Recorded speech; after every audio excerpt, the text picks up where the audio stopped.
महात्माओं ने ऐसे ऐसे कई उदाहरण दिए भी। उन जीवों के पास जाके कहने लगे, अरे चल तुझे मैं वैकुंठ में ले चलता हूँ, स्वर्ग लोक में ले चलता हूँ, तुझे विष्णुपुरी में जगह दिला देता हूँ, क्यों इतनी गंदी योनियों में पड़ता है। लेकिन इनकार कर देता है, कहता है कि अभी तो मैं खुश हूँ, मेरे परिवार में खुश हूँ, मेरे बच्चों में खुश हूँ, तेरा क्या लेता हूँ मैं, कभी चलूँगा, अगर मौका लग गया तो फिर आना। तो ऐसी ऐसी अनेकों कहानियाँ हैं, कई बार सत्संगों में बताई भी जाती हैं। तो उस सर्प का भी यही हाल था, लेकिन बाहर जब निकलता तो उसको बेचारे को तपन लगती, फिर अंदर चला जाता। उसने सोचा, उसके पास गया, जाके देखा तो सर्प कहने लगा कि भाई मुझे बाहर निकाल दे तू, मैं तेरा एहसान नहीं भूलूंगा। दया आई, इंसान फिर भी दूसरे की पीड़ा समझता है, और धर्म का ये मूल है, जो इंसान पर पीड़ा को समझता है उसके बड़ा कोई धर्म नहीं है।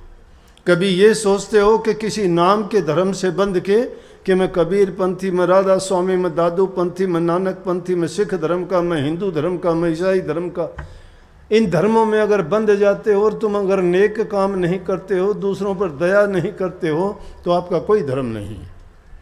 धर्म इंसान को सिखाता है दूसरे जीव की सहायता करना, मदद करना, उन पर जितना हो सकता है उसको तन से, मन से, धन से, हर प्रकार से सुख पहुंचाना। क्योंकि जिसके दिल में दया है वही धर्म है, जहां दया नहीं है वहां धर्म नहीं है।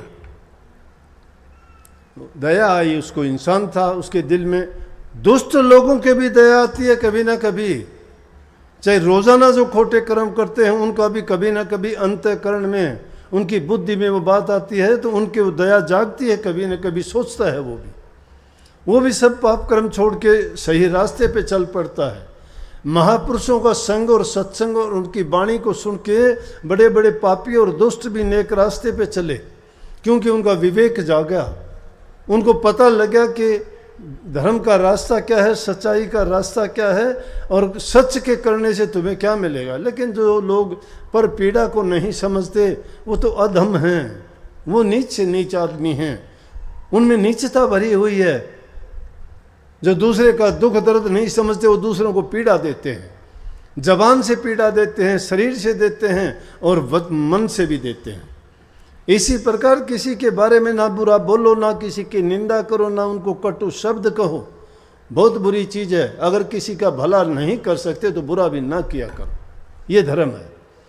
महापुरुषों ने फरमाया, रे मन भला ना कर सके बुरे पंथ मत जा, अमृत फल चाखा नहीं तो विष फल काहे खा।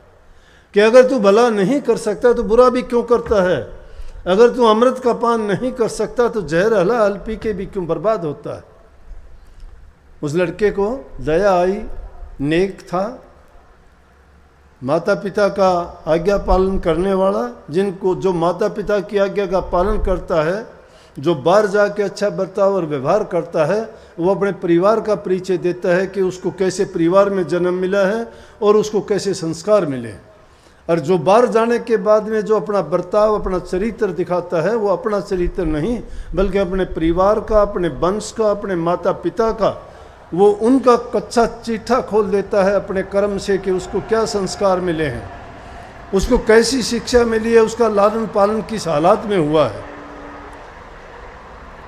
जो जिसने अपने घरों में अच्छी शिक्षा पाई है, जिन्होंने नेकी देखी है, नेकी की है, और जिनको अच्छे संस्कार माँ बाप से मिले हैं, क्योंकि जिनके नेक माँ बाप होंगे वो उनको वही अच्छी शिक्षा देंगे।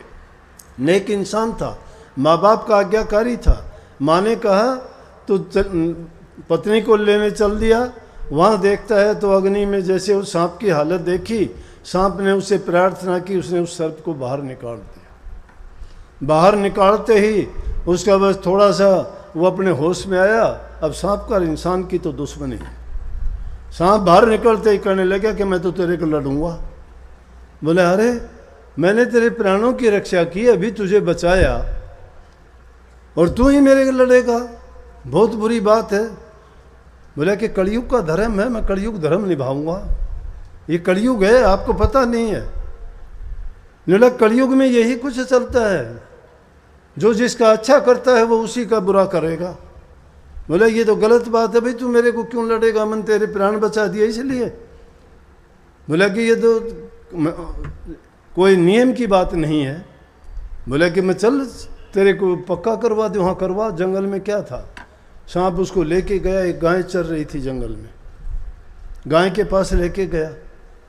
गाय को कहने लगे, गाय माता ये बताओ, मैंने इस सर्प के प्राण बचाए, अग्नि में जलने वाला था, इसने भी इतनी प्रार्थना की, बोला भाई मुझे बचा ले, मेरे प्राण जाएंगे, मैं जल जाऊंगा। मैंने दया की, इसको बचाया, अब कहता है मैं तुझे ही लड़ूंगा। और अब कहता है कि मैंने जब इसको कहा कि मैंने तेरा भला किया, तू मेरा बुरा क्यों करता है। बोला कि ये कलयुग धर्म है, कलयुग का धर्म निभाता हूँ मैं तो।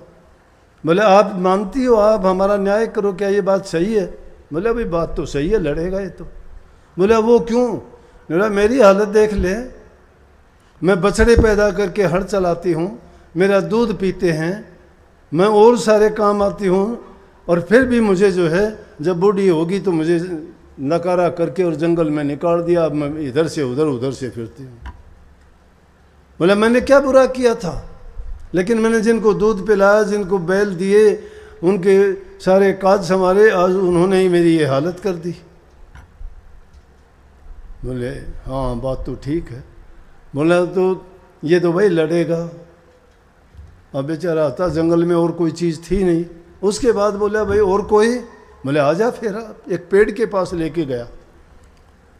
पेड़ से ना पेड़ बोलते ना गाय बोलती, अगर बोलते भी हैं तो उनकी भाषा समझ नहीं आती, लेकिन हम जैसे मूर्खों को समझाने के लिए कहानी बना दी गई। पेड़ के पास लेके गए, पेड़ से बोले पेड़ बोल भाई कि ऐसे ऐसे बात हुई है, और ये अब कहता है सिर्फ मैं लड़ूंगा। बोला कि अच्छी बात है, लड़ेगा ये तो। बोला क्यों। बोला मेरी हालत देख, मैं इंसान के पैदा होने से शुरू होता हूँ उसकी भलाई के लिए। जब से मैं जब से इंसान पैदा होता है उसी टाइम से सारी चीज़ें लकड़ी की हैं। जन्म से लेके मृत्यु तक उसका कल्याण भी मैं करता हूँ, अग्नि में मुझे ही जला के और उसे का कल्याण किया जाता है, लेकिन फिर भी ये इंसान मुझे काटता रहता है, संघर्ष मुझे करना पड़ता है। बोला कलयुग का धर्म यही है। तो बोला फिर, बोले करेगा ऐसा। उसने सोच लिया अब तो कोई दूसरा रास्ता नहीं है। सर्प से करने लगे, अरे शादी हुई थी, पत्नी को लेने जा रहा था, कम से कम इतना तो कर दे, मैं मेरी पत्नी से एक बार मिल के आ जाऊं। बोला भाई पत्नी से मिलने की बात यह है, तू एक बार तेरी पत्नी के पास बिना उसको कहे बिना बोले तो उसको एक बार देख के आ सकता है, इससे ज़्यादा अगर तू करेगा तो मैं तुझे शराब दूंगा तुझे। बोला कि ठीक है एक बार देख के आ जाऊंगा, और तुझे आज ही आना है वापस भी। भाग्या बेचारा गया, शराब से डरता हुआ, क्या पता क्या शराब दे दे, कितने दुख और ज़्यादा झेलने पड़े। भाग्या हुआ गया, जिस गांव में शादी हुई थी उस गांव में देखा तो पत्नी बाहर मिल गई उसकी। उसने भी देखा, वो देख के खुश हुई, लेकिन वो खुश नहीं हुआ उसको देख के, अपनी पत्नी को। उसको देख के वो देखती रही तो उसने भी देखा क्या बात है, इसका तो चेहरा बड़ा उदास है, कुछ बोला भी नहीं, और इतना कहते ही वो वापिस हो लिया। लेकिन उसकी पत्नी भी उसके पीछे पीछे होली कि कोई ना कोई बात है, मैं क्या करूँगी अगर ये ऐसे ही जाएगा तो। मुझे ना लेके जा रहा है, ना मेरे से बात की है, ना कोई इसने अपना दुख दर्द तकलीफ बताया है कि कम से कम पूछो तो कि। आगे आगे वो पीछे पीछे वो भागते भागते जंगल में उसी सर्प के पास पहुँच गए। सर्प के पास पहुँच के सर्प कहने लगे आ गया भाई। तो उसकी पत्नी को भी पता लग गया कि बचनों में बंधा हुआ था ये, और इसी कारण से बोल नहीं पाया। बोला कि तेरी पत्नी साथ क्यों आई है। बोला कि मैं बोला नहीं कुछ भी इससे, ये इससे पूछ। उससे बोला कि तू उसके साथ कैसे आई, तेरे से बात की। कहने लगा मेरे से कोई बात नहीं की, मैंने इसको उदास देखा, मेरा पति है, मैं इसलिए सोच लिया कि कोई ना कोई उलझन या समस्या है, इसीलिए मैं इसके साथ साथ भागी हुई आई हूँ।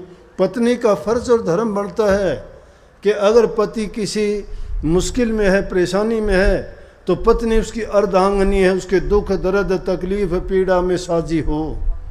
और जब वो पत्नी उसके दुख दर्द और पीड़ा को बराबर बंटवा लेती है तो यूँ समझो कि वो पतिव्रत धर्म का पालन करती है, और पति पत्नी का जो रिश्ता होता है वो पक्का निभाती है। लेकिन अब तो टाइम और वक्त ऐसा है जैसा कि बताया कि इसे माया ने ऐसा छड़ लिया, न पति पत्नी का है न पत्नी पति की रही है, विश्वास किसी का नहीं रहा, क्योंकि कलयुग धर्म का पालन करते हैं सभी लोग। ये बस की बात नहीं है, हवा ऐसी चलती है, सबके लिए नहीं है ये बात। लेकिन फिर भी मैं कहता हूँ बात बात पर झगड़े क्यों होते हैं? पति पत्नी का झगड़ा नहीं होना चाहिए, नहीं होना चाहिए, लेकिन क्यों होते हैं? क्यों मन मुटाव हो जाते हैं? क्यों एक दूसरे की बात को मानते नहीं हैं? पत्नी पति की बात को नहीं मानती है और पति पत्नी की बात को नहीं मानता है। तो इस तरह की बातें होना ये उस युग का प्रभाव है। इस युग में ऐसे विचार, ऐसे ख्यालात, ये उस रचना का एक हिस्सा है जिसमें इस माया ने, इस भठियारी ने जो खेल रचा हुआ है उसके अनुसार सब हो रहा है। क्या किया? उसकी पत्नी से पूछा आप क्यों आई? बोला कि मैंने इसकी हालत देखी, मेरा पति है इसलिए मैं देख के आई हूँ। बोला कि इसको तो अब मैं लड़ूंगा, ये ख़त्म हो जाएगा। बोले आप क्यों लड़ेंगे? बोला बस मैं अपना धर्म निभाता हूँ। बोला लेकिन मेरा क्या कसूर है? ये मेरा पति है, मैं विधवा हो जाऊंगी, मेरा गुजरान कैसे होगा? मैंने कौन सा पाप किया था जिसके कारण तू इसको लड़के मेरे से जुदा कर देगा? मेरा रोजी रोटी का, मेरा लालन पालन मेरा कौन संभाल करेगा ज़िंदगी में? बोला कि इसका मैं इंतज़ाम करूँगा, उसकी चिंता ना कर। बोला क्या करोगे? बोला कि यहाँ आ, मैं तेरे को बताता हूँ, जिस बम्बी में मैं रहता था थोड़ी दूर, उसमें सोने ही सोना है, सोने की खान है, मैं उसके ऊपर रहता था। तेरे को वो बता देता हूँ, उसको खोद लेना और वो सोने की खान जब आपको मिल जाएगी मैं इसको लड़ जाऊँगा, ख़त्म हो जाएगा। बोला ठीक है बता दे, फिर बेशक लड़ जाना। वो उसको लेके गया, ले जाके उसने बम्बी में बढ़ के और उसने दिखाया कि ये देखो इसमें ऐसा सोना है और ये है। जब वो उसमें अंदर घुसा तो उसने एक लकड़ी उठा ली और जब वो बाहर आया तो आते ही उसके मारी लकड़ी। सांप के लकड़ी लग जाओ, बीच में लाठी लग जाओ, टूट जाता है, टूट गया। बोला कि तूने ये क्या किया? बोला मैं भी कलयुग का धर्म निभाती हूँ, जो जिसका अच्छा करता है। तूने सोने की खान बता दी अब हमें, अब मैं तुझे जिंदा क्यों छोड़ूंगी? तूने, इसने तेरा बुरा नहीं किया था तो तूने भी मेरा बुरा नहीं किया, तूने सोने की खान बताई है। कहने का मतलब ये है कि इस युग में जो इंसान जिसका भला करता है, हित करता है, जिसको वो जीने का रास्ता देता है, वही इंसान उसका सबसे बड़ा दुश्मन बनता है।